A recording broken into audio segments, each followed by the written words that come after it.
guys, what's going on? It's Ash here coming at you today in Raid Shadow Legends. Today is going to be a great video, guys. Thank you for joining me. We're going to take a look at one of the easiest to get champions, easiest to build champions in this game in Warmaiden. She is a farmable rare champion. When I say farmable, I mean you can go ahead and just unlock her by the Dreadlands. Campaign Stage 9, you can see she is a rare champion drop. It's Warmaiden. You guys know Warmaiden A because she's 90% naked, B because she's a very special rare, in the fact that she has the decreased defense, strong version, 100% when booked, easy to book, so you can just farm duplicates and use those as your rare books, right, if you're just starting out. And it's on a 3-turn cooldown. It lasts for 2 turns. Very consistent. The most accessible debuffer in the game, bar none, guys. So on top of that, though, and what I hope to illustrate and demonstrate before your very eyes in today's video, is she is a really underrated nuker as well. We already know that the multipliers on her skills are very high when compared to other rares in the game. Actually, as a matter of fact, they are right there at the highest. So we're going to build her as a nuker in today's video with some of the best gear on my account. I have her at like 332, I believe, crit damage. A quick note here, guys. We're going to start off by showing her before we take a look at her build. We're going to start her off in platinum. I fell out of platinum just while I was recording. All right, I'm going to get a quick victory. Then we'll be in platinum tier arena. And then I'm going to show her off in the arena first, then in dungeons. But one quick note, guys. In the arena, I would have her built out quite a bit differently than I do right now. I'm going to go ahead and talk about those changes when we get into her build. But just really note, we want to prioritize Savage Gear and Helm Smasher and attack percentage boots. And we have none of those things on her build as currently constituted. And again, I'll go over that like right now. Let me just get one attack in first, so we're in platinum, and then we're one medal away, 1 point away. Alright guys, so we are back up in plat here. Let's go ahead and see what these guys have in store for us here. I mean, dude, what, you may have Rotos, but we have Warmaiden, so eat that, man. Alright, so here we go. Let's see how we do here. Now, I really want to see what her nuking numbers are going to be. I'm not prepared to be incredibly impressed just because, again, no attack percentage boots, no savage gear on her, but let's see if we can kill some of these dudes here. So here we go. We won't be able to kill Rotos in one shot, but let's see. Okay, 75k on what? Arbiter, 55k. We one-shot everybody except for Rotos, which we knew was humanly impossible. So, not so bad, man. I mean, you know, not every day you see good old Warmaiden nuking in platinum, but it gets the job done. All right, let's go on to the next team here. Let's go after, oh man, dude, these teams are rather intimidating. Let's try the, so many Spirit Affinity. This team looks doable, except for Spirit in Force does not match up too well, obviously. So let's go with, actually this team. Let's go with this team here. All right, so I think this is doable here. This is doable. Let's see. Let's see what we got. Can she take care of the squad here? Through the shield. Actually, we don't have to go through the shield. We'll strip that away. My bad. All right. Let's see if she can kill everybody on this squad. And here you go. It's your time to shine. Crumbling Blast. Go! Boom! Oh! Warmaiden. Hello! So, you know, obviously she can serve as your arena nuker in platinum. It's official. Obviously, very selective in my teams that I faced. She would be frozen by a Torment. She would be totally negated by a Hegemon. But, you know, nonetheless, she can be your arena nuker. Let's take a quick look at the build that I have my Warmaiden in for you guys today. And we'll talk about her a little bit. And again, I do want to go ahead and be very, very emphatic that I'm not putting these speed boots on her in the arena. I'm actually switching to attack percentage. Hopefully we have a nice speed boosters going ahead of her, ideally 2 speed boosters, such as like an apothecary and a seeker on the same team. But regardless of that, I'm taking off the speed and I'm putting attack percentage on the boots. I'm also putting savage gear instead of all this stuff on her, right? Or cruel gear if you have it.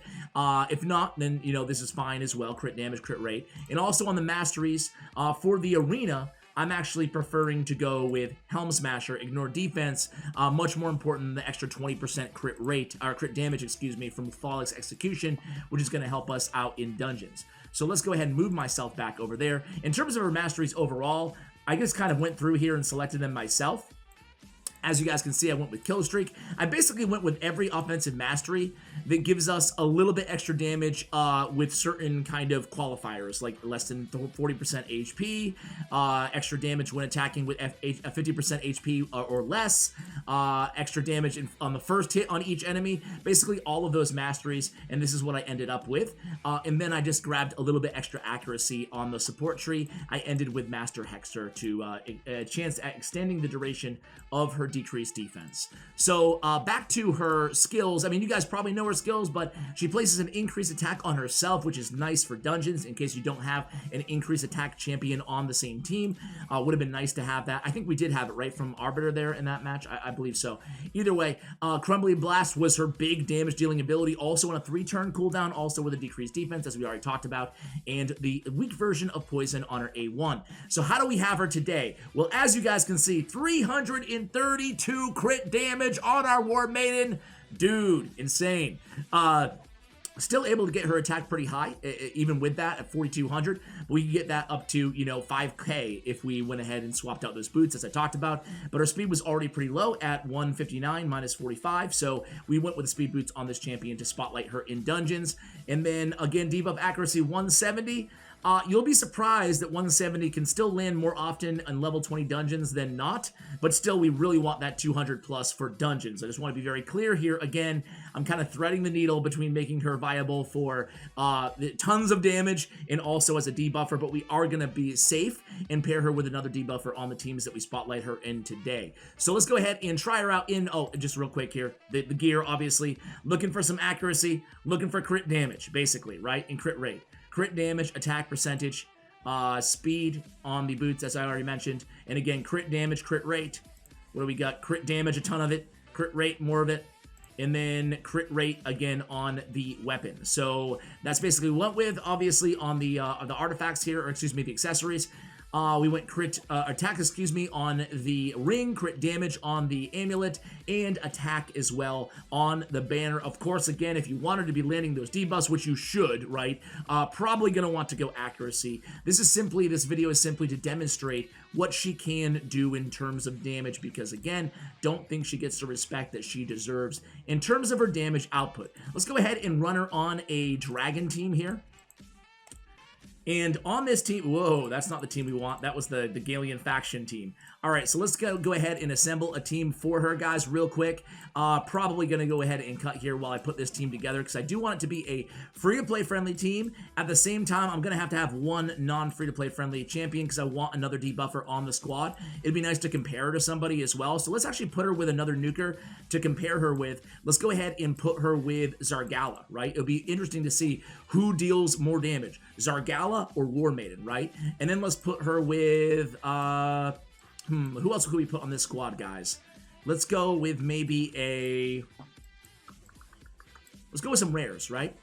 Let's go with Avir, the Alchmage, and let's go with my favorite champion, Reliquary Tender, and then let's put like Apothecary in the lead, right? So as you can see, what I did here was essentially I have 2 damage dealers plus Avir for support, a Reliquary for support, and Apothecary for heals. So it turns out I won't need to edit there. That wasn't that long. And what I'm really looking for here again is comparing the damage between Beast Mode Zargala and Beast Mode Warmaiden here. Who do you guys think is going to have the most damage? Could Avir the Alchmage actually, run into contention here as well? Let's see. Can this team stay alive, right? That's another question for you guys. I think we'll be just fine, because even if we lose somebody, a Reliquary Tender will revive them. In between Avir, Apothecary, and Reliquary Tender, there's no way this team dies. Wipes, total wipe. Also, guys, in case you missed it, a couple days ago, maybe 3 or 4 videos ago now, I uploaded a video on my 2 favorite rare support champions in the game, by far, honestly, and that is Reliquary Tender paired with Draconis, and how they can support basically any dungeon. So go ahead and check out that video. I'll link it in the description below if you guys want to check that out after today's video. So cool to have a new rare on this team, and Avir. Avir is super cool, so is Dilgal, his brother. And, we will lose Warmaiden, but it's okay again. Ooh, Zargala's going to have a chance to put some damage out here while Warmaiden's dead. Not for long, of course. Well, maybe. Let's see. Dead again. Dead again. So she's going to lose out on some damage here on the second wave. Now it's Zargala's time to shine. She's going to have 3 or 4 turns. 4 turns now. Actually, make it 3 turns because Reliquary Tender is in Relentless gear. But, you know, we'll be able to revive her soon. But Zargala's going to have some chance to get that cracked armor in, 3-hitter AoE attack on her A3 with a decreased defense. But already we're able to pick her back up. That is Warmaiden. The thing is, can we keep her alive? Apothecary says, I got a spot heal real quick here, and now I have low HP, so I'll tank for a little bit. And now we finally get the Crumbling Blast down on the opponents here. So again, maybe not the most efficient team in the history of Raid Shadow Legends Dragon runs, but like I said, we'll get the job done. Just a matter of time. There's too much support on this team for it to fail, right? So there goes Devastate, immediately triggers the cracked armor of Man Zargala. I don't know. It's going to come down to those weak versions of poison on her A1. Is that going to be enough to give her the damage advantage? Stay tuned to find out, boys and girls. Here we go. So Opportunity Strike goes down. That's the increased attack self buff on her. That's going to come in handy because there's no increased attack buff on the team other than that, the self buff from Warmaiden. So she does have that advantage over Zargala here. So a lot of people say Zargala is one of their favorite nukers. Even in that Plarium video that I did where the Plarium developers, the creators of Raid Shadow Legends, voted or I don't know, submitted their favorite nukers in the game to me, and I shared those answers with you in that video. I'll link that video as well for you guys. A few of them, I think 2 of them had Zargala as their favorite nuker. I always find that interesting because Zargala, for me, just to be totally honest with you guys, I think she's a great champion, but I kind of look at her... I was going to say I look at her a little bit better than a Warmaiden, right?